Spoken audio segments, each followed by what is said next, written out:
Is it quiet or is my sound broken? We're just all really quiet. We're still waiting for a quorum to arrive. Good morning. Well, happy almost Friday, everybody. Almost.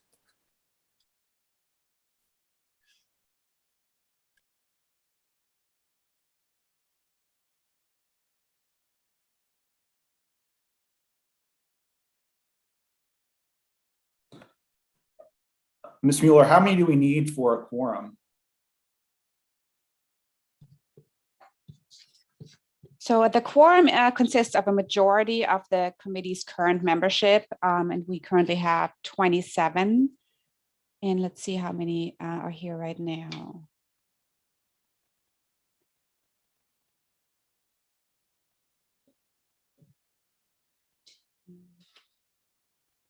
I think I have 13. I don't know who I missed right now. I believe we can get started, Mr. Chair. Okay, thank you. So welcome everyone to the ConnectRVA 2045 Advisory Committee meeting. It's been a month since our last meeting, and we'll go ahead and get started. Again, this meeting is being streamed virtually on YouTube, and the instructions for how to participate virtually were included within the agenda packet.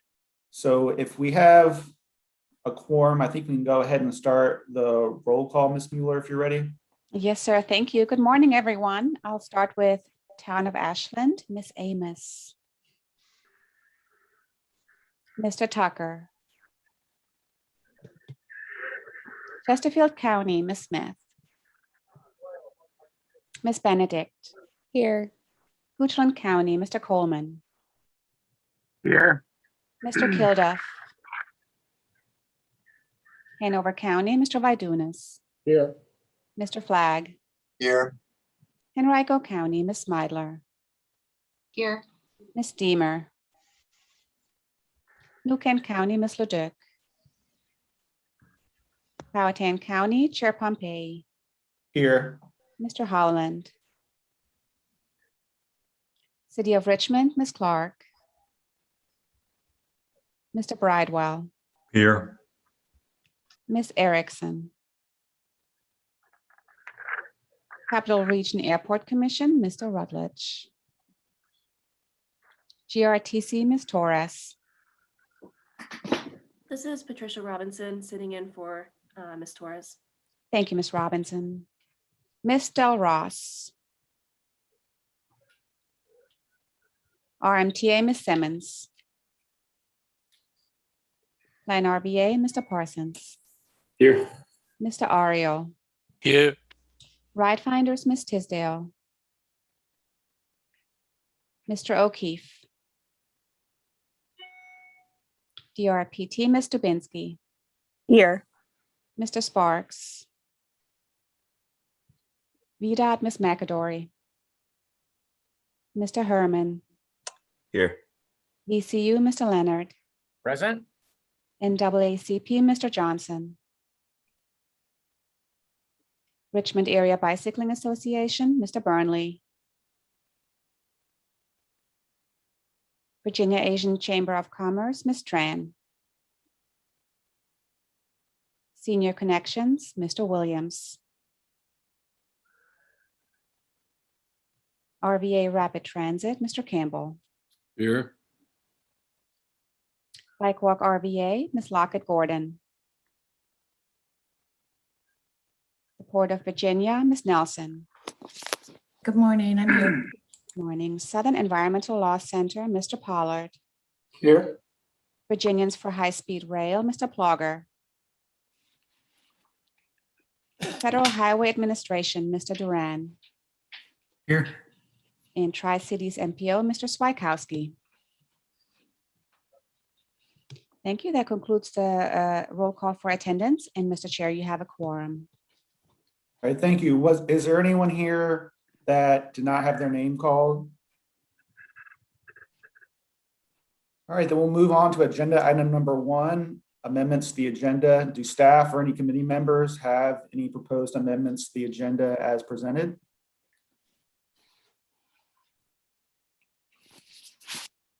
All right, hearing no changes, we'll move along to agenda item number 2, approval of the meeting summary from our last meeting, which was March 25th.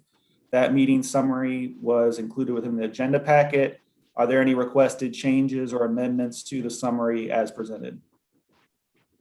Mr. Chair, we did have a request prior to the meeting to reflect abstentions on the voting record, and we did make those changes. So those should be reflected in what was posted. We updated the posting on the website yesterday. Okay. So if you printed it out before yesterday, it wouldn't include those abstentions, but what Ms. Mueller's pulling up on the screen, or whoever's pulling up on the screen, shows that. Okay. All right, are there any other comments on the minutes?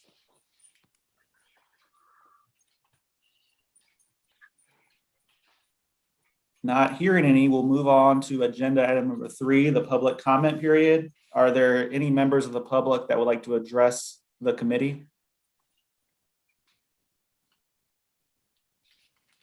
Mr. Chair, we did not receive any requests to address the committee this morning. All right. Since it does not seem like there are any public comments, we'll move along to agenda item number 4, which is task 3 planning. And I think Sulab, you're leading us on this one. Yeah, thank you, Mr. Chair. Good morning, everybody. Let me pull up my presentation into full view.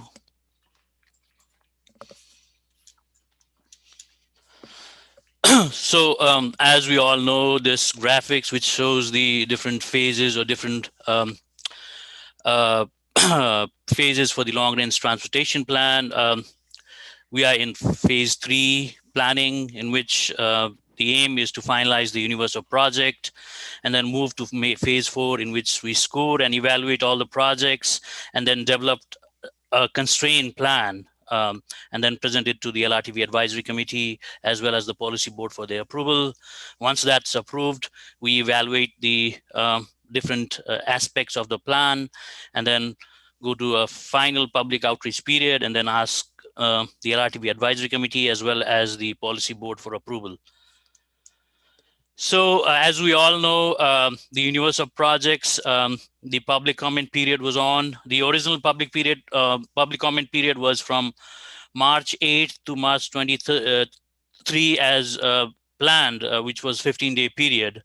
And based on the public response as well as LRTV advisory committee recommendations, we extended the period from, again, started it from March 25th to April 15th. So just a break for 1 day in between, altogether 38 days of public comment period. So we received a lot of comments. So we have different platforms in which the public could comment. The main commenting platform was the interactive mapping tool, the wiki maps in our website, in which we received 133 comments in the original period and then 766 in the extended period, to total of 899. And then we received direct emails as well in the ConnectRVA website or my or Chet's personal emails. We received an altogether of 40 direct emails. And then we had in the blog post in which the interactive map was posted in the ConnectRVA 2045 website, we received comments out there as well, a total of 60 comments. So altogether in the original period, 151 comments, and in the extended period, 848 comments, making it a total of 999, which is just one short of 1,000. So that's a lot of public comment we received. So it's hard to know what the unique users was altogether. The direct email and the website, we know that one comment is from one person, but for Wikimaps, we did look at the IP address, and based on the IP address, we found that we had 330 unique users, unless the same person used multiple devices like the computer or the cell phone, then it might have different IPs. But that's very, I think the possibility for that is minimum. So we would say that 330 unique users in Wikimaps, and then altogether 425 commenters. That would be our official number. the wiki maps, the 6 most prolific commenters had almost 1/3 of the comments. So the topmost commenter had almost 92 comments. So we don't know who it is, but that person invested a lot of time in commenting in our projects. And most of the comments we received was basically opposition of 3 widening projects. The Forest Hill widening that received almost 1/3 of the comments. And then the other comments combined, it was almost half of the comments was the opposition of widening projects. And then for support and suggestions, I think supporting the project as well as providing further suggestions to enhance the project, the comments was around 1/5 of all comments. So based on the public outreach comments as well as working out with the champions, these are the few additions we made since we last saw the universe of projects. So Route 1 in Ashland, widening from 4 lanes to add a turn lane from Route 54 to I think RT Cannon Drive. 5 intersection improvement in the city, which all qualify based on the criteria that both legs are, or at least 2 legs are arterials. We had missed these in the city. So we have major intersection improvements in the city. A couple of them are like 5-legged intersections. Then US 60 and Belt Boulevard interchange modification, that also qualifies. And then finally, the replacement of the Westover Hill Boulevard Bridge, the Nickel Bridge, which is maintained by RMTA. This bridge was built in 1925, and I think it was rehabilitated sometime in 1990s. Though the criteria for the bridge to be inserted or put inside the universe of project is that it has to be in the NHS, which this bridge is in the National Highway System, and it has to be structurally deficient. So this bridge is just par not structurally deficient now. The general condition rating has to be 4 or less to be structurally deficient for any of the 3 components of the bridge. And I think for this bridge, at least 2 components at around 5. The bridge was last inspected in 2019. So there's modest chance that the bridge would be structurally deficient in a couple of years. And it's an important bridge. So we added this bridge in the bridge inventory. So it would be replacement of the bridge with shared use path. And then we removed the following projects. I-95 and Bells Road interchange modification. The recommendation was came out from the Commerce Corridor study, but the city is not supportive of that. Wemsley Boulevard widening, the Forest Hill widening, which had a lot of opposition from the public. And then 3 active transportation projects in the city. All of those have secured funding. So it doesn't mean we don't need to include those in the universe of project. And then there were a couple of duplicate projects, like the sections were overlapping. So we smoothed them into individual projects in Eastern Henrico. So altogether, 268 projects, 184 highway projects, 16 bridge projects, 11 transit, 34 active transportation, 14 park and ride, and 9 rail projects, making 268 projects in total. The total needs is a little bit less than last time since we removed a couple of projects, $7.69 billion dollars. And then we don't have cost estimates yet for 3 I-95 projects, which are pretty I-95 interchange modification projects in the city and in Henrico. So those might be added later on. And if we don't get the cost estimates by the time we recommend a constraint plan, those would definitely go to the vision list. So this is just to make everybody aware that this is $2020. So the projects in the universe of projects would likely be fund from the second time band. The first time band obviously is the SIP. So the first project which can be funded in the universe of project would be around 2027. So we have to use the inflation and bump up the price for $2027. So we'll do that. So this is likely to increase from $7.69 billion. So that's all I have. I'm asking for the action from the ConnectRVA LRTP Advisory Committee.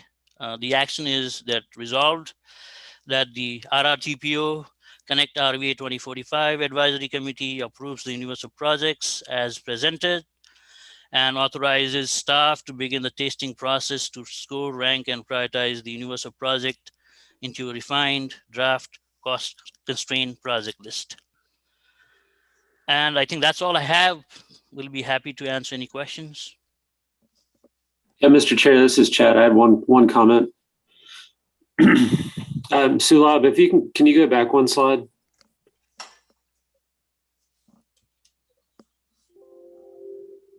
Mm-hmm. So one of the things that I'm going to be interested in watching, and just for the committee's information, is we see what the percentages are here for the types of projects for the universe of projects. As we go through testing and develop a recommended constraint list, I'm going to be closely watching what these splits look like as we get more realistic with dollars and impacts, and to see if, say, highway and transit keep the same percentages, or if they start to normalize a little bit. So that's just something that we're looking at internally, and you are too, I'm sure. But Chet, when you say normalize, what are your targets that you've got in the back of your head for normal? Well, I'm honestly not sure, John. I think that what we're looking at is nationally, the trends are highway is not as high a priority as it used to be, and will transit and active transportation and the other project types start to rise a little bit in terms of project impact, and what does the scoring tell us in terms of how those projects stack up. We've heard, even though they haven't been there long, our federal administration is certainly leaning in that direction. So we're curious and looking forward to seeing how that works out at a regional level.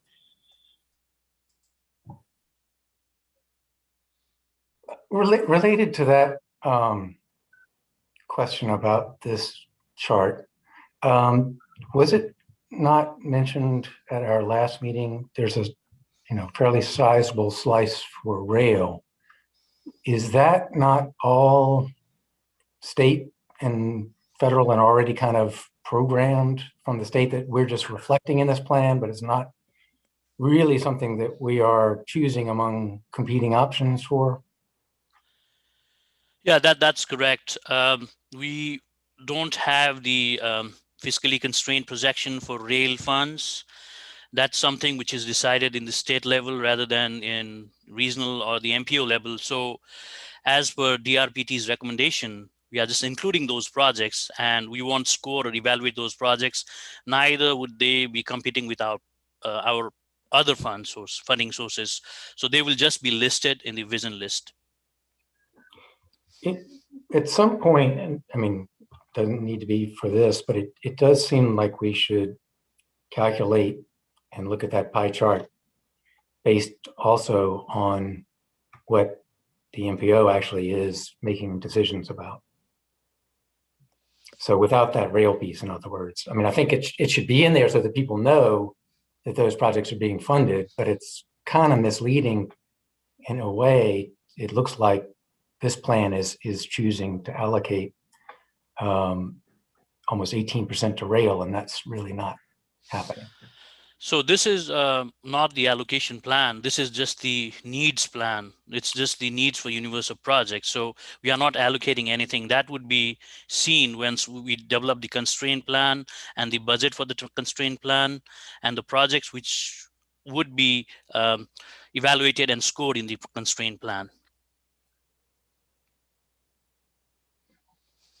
And I think an additional benefit that needs to be said is that inclusion of projects, whether it's constrained or vision in our final long range plan, provides an opportunity for leveraging additional dollars. So we want to do everything we can as a region to support rail projects, even if it is way off into the future and without a definite timeline, so that DRPT and federal partners can say Richmond Region has the project in their long range plan. So that checks the box, and we can move forward in other kinds of funding opportunities and making sure that things keep moving forward in terms of these projects. Oh, I absolutely think they should be in the plan.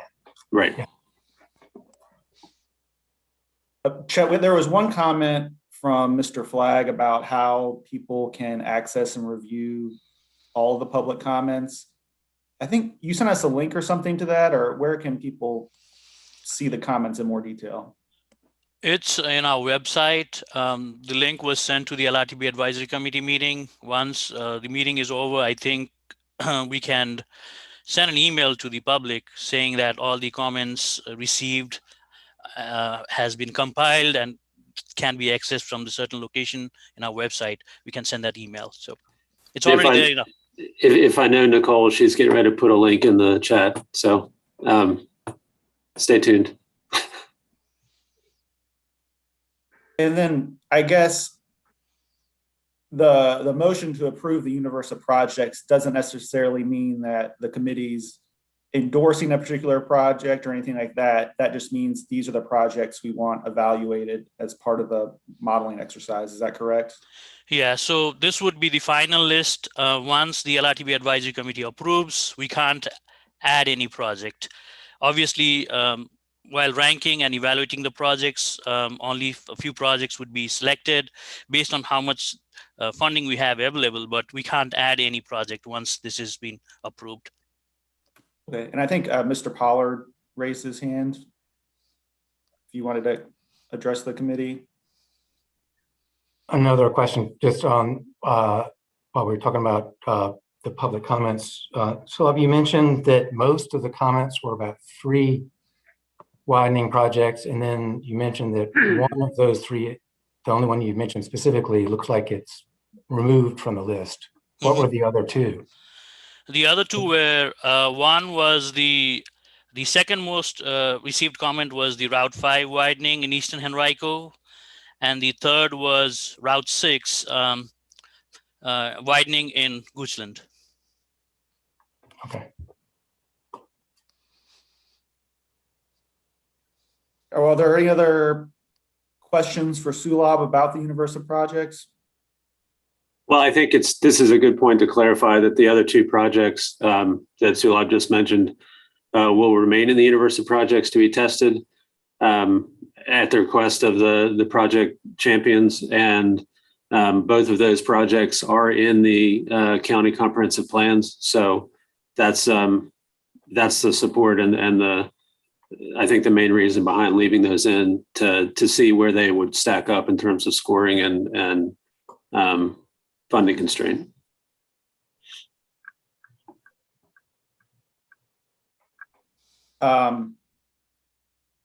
Would anyone like to make a motion regarding the universe of projects?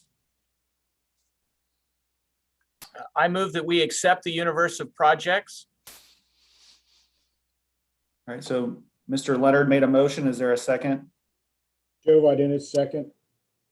All right, so Ms. Mueller, can you go ahead and do a roll call for this then? Yes, thank you, Mr. Chair. Town of Ashland, Ms. Amos.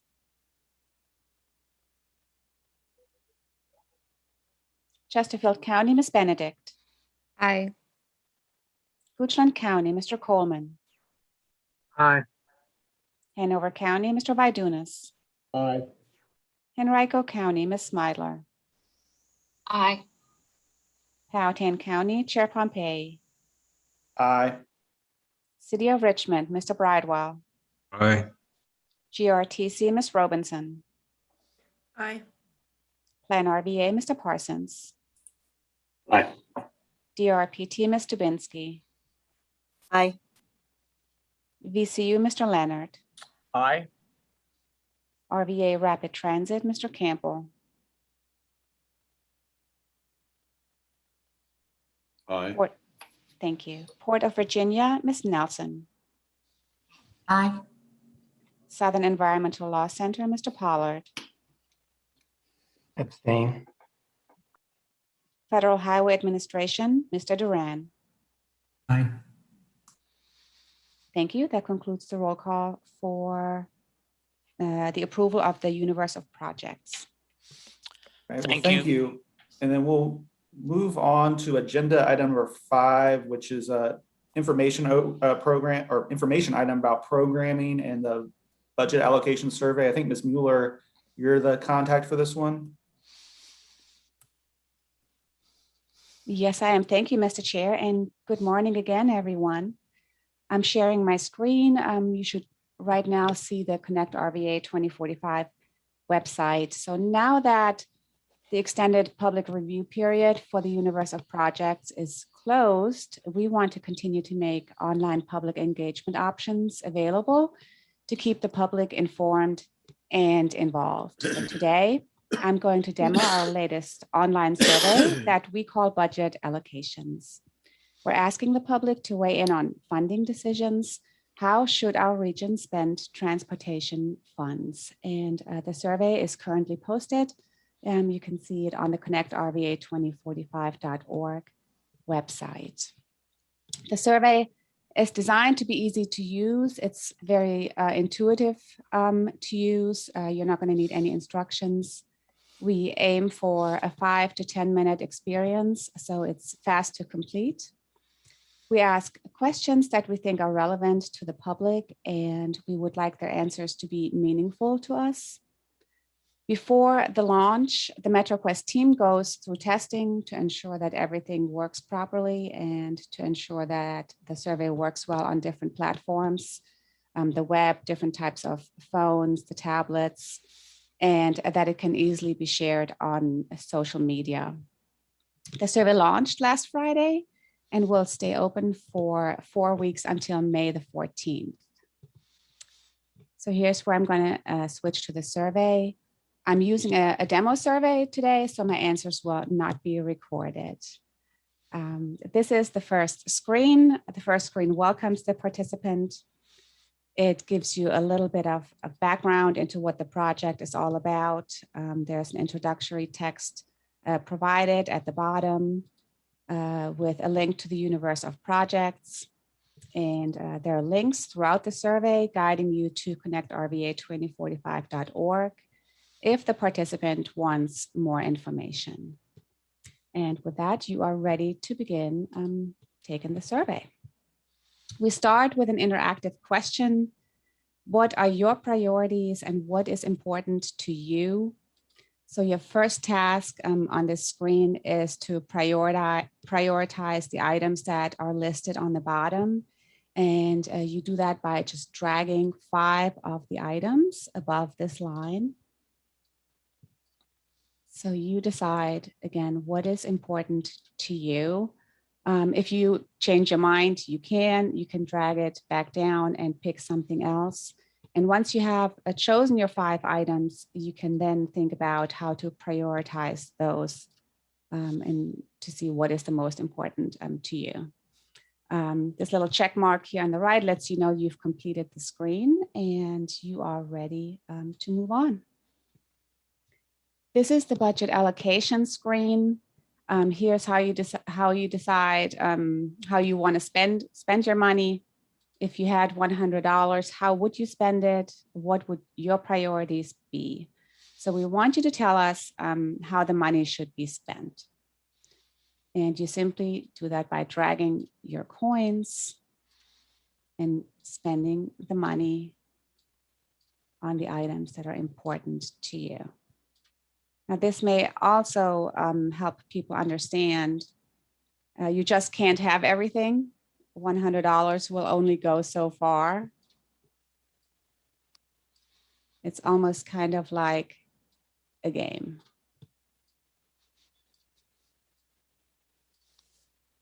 Right, so I'm just spending my dollars here. randomly. The little information buttons, they provide a brief definition on each item. You kind of get a brief crash course on transportation planning as you're taking the survey. And again, this little check mark lets you know you have completed the screen and now you're almost done. You move on to the survey questions, a few multiple choice questions that we have provided. We're trying to find out if you are familiar with what we're doing, how can we do better. The speech bubbles on each screen, I want to point those out. They can be used for unique comments along the way on each screen for anything that we didn't think of, for anything that you want to share with us that we didn't provide to you. And once you have completed those questions, you are done. The thank you screen is entirely optional. You can tell us a little bit about yourself so that we learn who we are hearing from, and maybe more importantly, who are we missing and who are we not hearing from. And then finally, the social networking buttons encourage the participant to share the survey. The survey produces quantifiable data that we will be able to share with you at one of your next meetings. And before I wrap it up, I would also like to thank VDOT for inviting us to use the MetroQuest platform. This definitely adds value to our outreach efforts, and we're hoping to be able to use this again in the future. And that's all I have. I'd be happy to answer any questions. Thank you for going through that. I think Catherine asked when the survey opens and closes. Yes, thank you. It opened last Friday, so it's been open for a few days, and we're already receiving comments and reactions, and it will stay open for 4 weeks until May the 14th. Thank you. Are there any other questions about the survey that Ms. Mueller showed us? Yes, it would be helpful for me if you could provide a brief paragraph that describes what the survey is about, and a link directly to the survey so that it would make it simpler for me to connect to my various networks and get this out to get some additional engagement. Absolutely, John, thank you. The email actually went out last Friday, and if you didn't receive it, I'd be happy to send it to you again.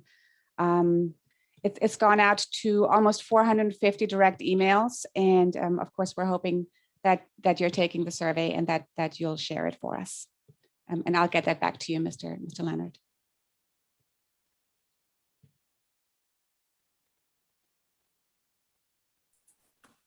All right. Well, thank you for showing us that tool. I think it's a really cool survey that I know all my staff have taken. So thanks again for putting that together. And I think this transitions us over to agenda item number 6, the schedule and future public engagement, with Mr. Parsons walking us through that.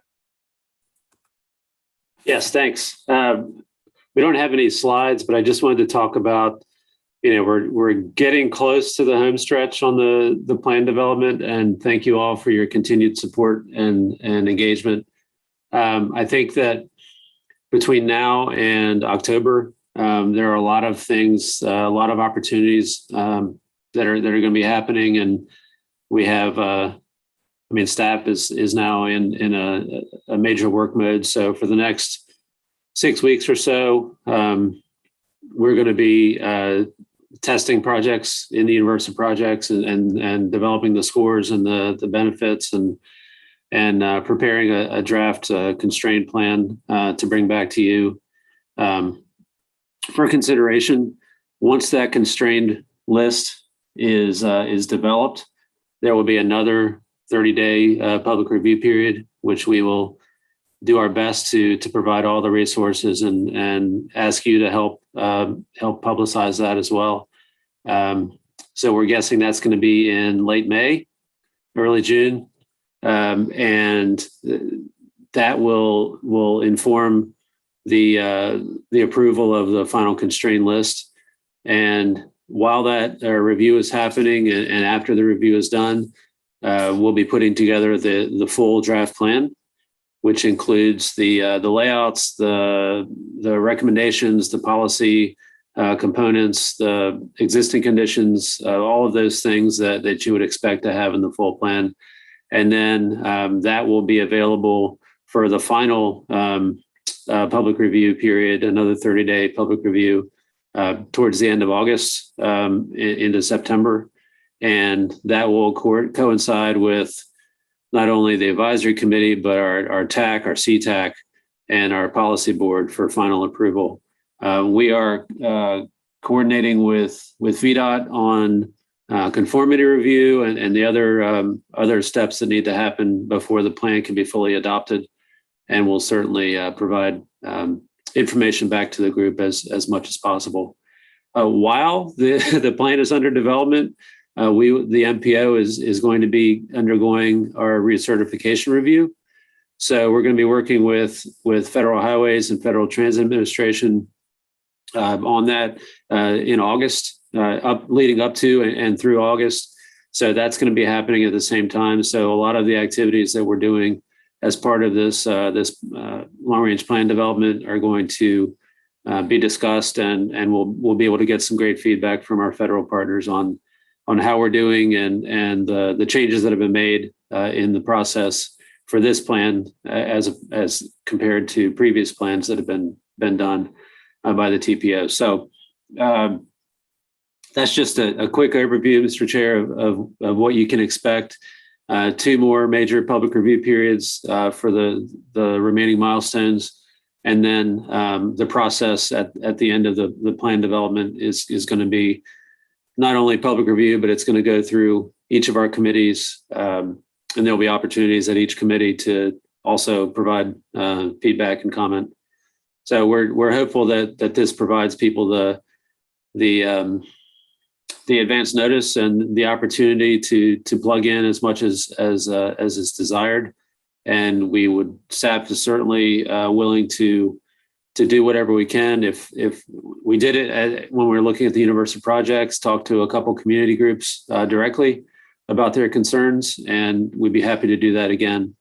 We're not sure yet what's going to be happening over the summer in terms of in-person meetings and availability, but as much as possible, if there are community groups or stakeholder groups that would like to hear more about the plan and where we are in the process, please let me or the rest of the staff know, and we can make every accommodation we can to make that a reality. So thanks for the opportunity. If there's any questions on the process, please let me know. Otherwise, you'll hear more from us on this. Does anyone have any initial questions for Mr. Parsons or any other staff members?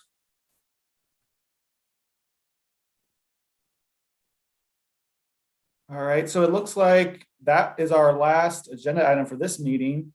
We'll meet again next month, May 27th at 9 o'clock, and we'll go ahead and adjourn the meeting. Thank you everyone for participating, and we'll see you in about a month.